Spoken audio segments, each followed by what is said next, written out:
Halo semuanya, sebelum kita mulai, ada sedikit cerita. Channel yang sedang kamu tonton ini adalah rumah baru kita. Channel lama saya Jenggot Lurus yang sudah termonetisasi dengan jumlah subscriber yang mencapai ribuan resmi dihapus YouTube dengan alasan dianggap melakukan spam. Padahal, yang saya sampaikan selama ini adalah fakta, data, dan analisis yang bersumber jelas. Tapi, begitulah aturan platform, kadang kebenaran tidak selalu nyaman untuk semua pihak.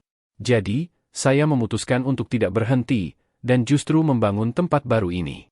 Di sini, kita akan tetap membahas isu-isu global, geopolitik, dan fakta-fakta yang jarang diungkap media arus utama, dengan gaya yang sama seperti dulu, bahkan lebih tajam. Kalau kamu baru bergabung, jangan lupa subscribe supaya kita bisa terus bertemu di setiap episode. Dan untuk kamu yang setia mengikuti dari channel lama, selamat datang kembali. Perjuangan kita belum selesai. Oke, kita lanjut. Hari ini, 13 Agustus 2025, Laut Cina Selatan kembali menjadi panggung ketegangan. Untuk pertama kalinya dalam 6 tahun terakhir, kapal perang Amerika Serikat masuk langsung ke perairan sekitar Scarborough Shoal, dan Cina mengklaim telah memantau, bahkan mengusir, kapal tersebut. Pertanyaannya, apakah ini hanya unjuk kekuatan biasa, atau justru langkah pembuka menuju krisis yang lebih besar? Scarborough Shoal mungkin hanya terlihat seperti karang kecil di tengah Laut Biru, tapi bagi para pemain besar, ini adalah kunci strategis.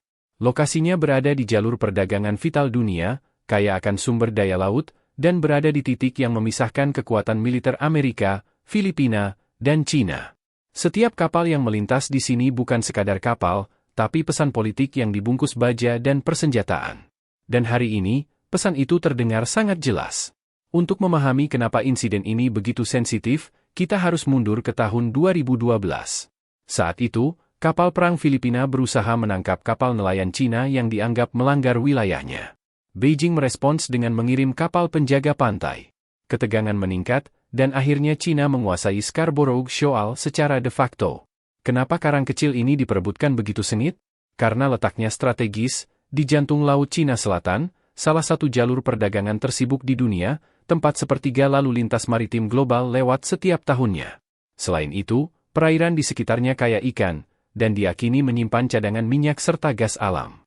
Pada 2016, Mahkamah Arbitrase Internasional memutuskan bahwa klaim sepihak Cina tidak punya dasar hukum. Putusan ini dimenangkan oleh Filipina, tapi Beijing menolak mengakuinya. Lalu kenapa Amerika ikut campur, padahal bukan pihak yang mengklaim? Jawabannya, geopolitik. AS punya perjanjian pertahanan dengan Filipina, dan mereka ingin memastikan Laut Cina Selatan tetap terbuka bagi semua, bukan dimonopoli satu negara. Lalu kita masuk ke kejadian hari ini. Amerika Serikat mengirim dua kapal perangnya, USS Higgins dan USS Cincinnati, menuju perairan dekat Scarborough Shoal. Langkah ini bukan kebetulan, hanya beberapa hari sebelumnya, terjadi tabrakan antara kapal penjaga pantai Cina dan kapal militer Filipina di wilayah yang sama. Beijing langsung bereaksi. Militer Cina mengumumkan bahwa mereka memantau pergerakan kapal-kapal AS itu, dan bahkan mengklaim telah mengusir USS Higgins dari wilayah yang mereka sebut sebagai perairan teritorial Cina. Di lapangan, situasinya tegang.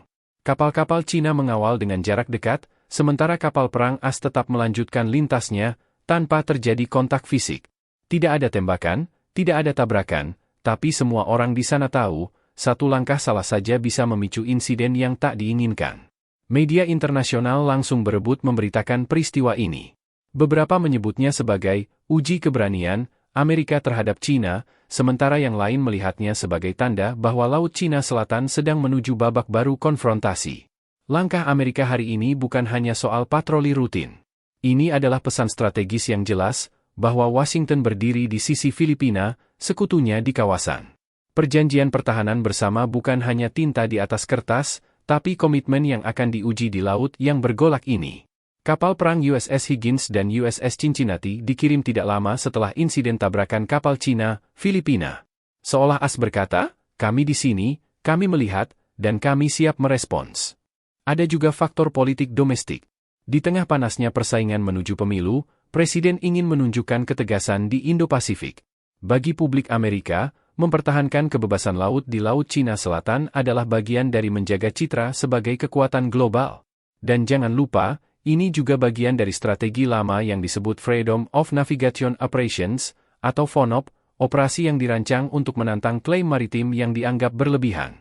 Bagi AS, masuk ke Scarborough Shoal adalah cara untuk berkata pada dunia, laut ini milik semua orang, bukan satu negara. Dari Beijing, narasinya jelas, mereka sedang melindungi kedaulatan nasional. Kapal-kapal perang dan penjaga pantai dikerahkan untuk mengawal, memantau, dan, menurut klaim mereka, mengusir USS Higgins. Tapi ada yang menarik. China memilih tak melakukan kontak fisik. Tidak ada tabrakan, tidak ada tembakan peringatan.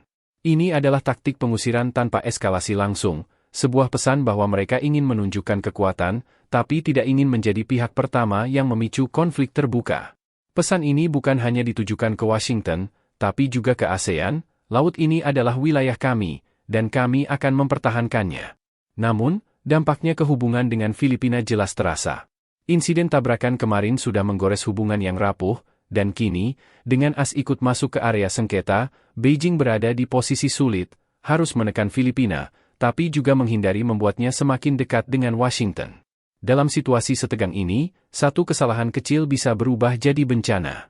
Potensi insiden salah tembak, salah manuver, atau tabrakan di laut terbuka selalu ada. Dan jika itu terjadi, rantai eskalasi bisa bergerak sangat cepat. Bayangkan, sebuah kapal Filipina terkena tembakan atau rusak akibat tabrakan. Dalam hitungan jam, Manila bisa mengaktifkan perjanjian pertahanan bersama dengan Amerika Serikat. Itu artinya, bukan hanya dua negara yang terlibat, tapi seluruh mesin militer AS bisa masuk ke Laut Cina Selatan. Negara-negara tetangga juga takkan tinggal diam. Vietnam, yang punya sengketa serupa dengan Beijing, pasti memantau dengan seksama. Malaysia akan berhitung ulang soal posisi militernya.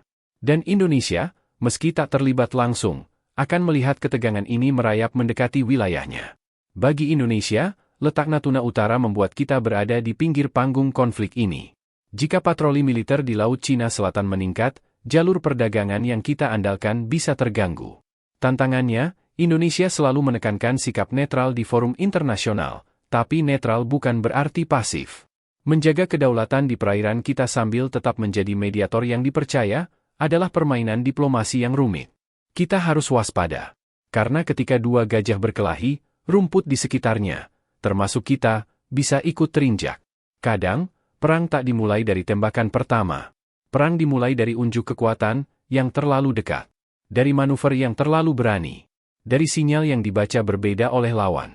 Hari ini, Laut Cina Selatan menyaksikan dua kekuatan besar saling mengukur langkah. Pertanyaannya untuk kita semua, apakah ini hanya pesan politik yang akan segera reda? Atau justru tanda bahwa Laut Cina Selatan siap meledak lagi? Waktu yang akan menjawab? Tapi satu hal pasti, kita sedang menyaksikan sejarah yang sedang ditulis di gelombang yang bergelora.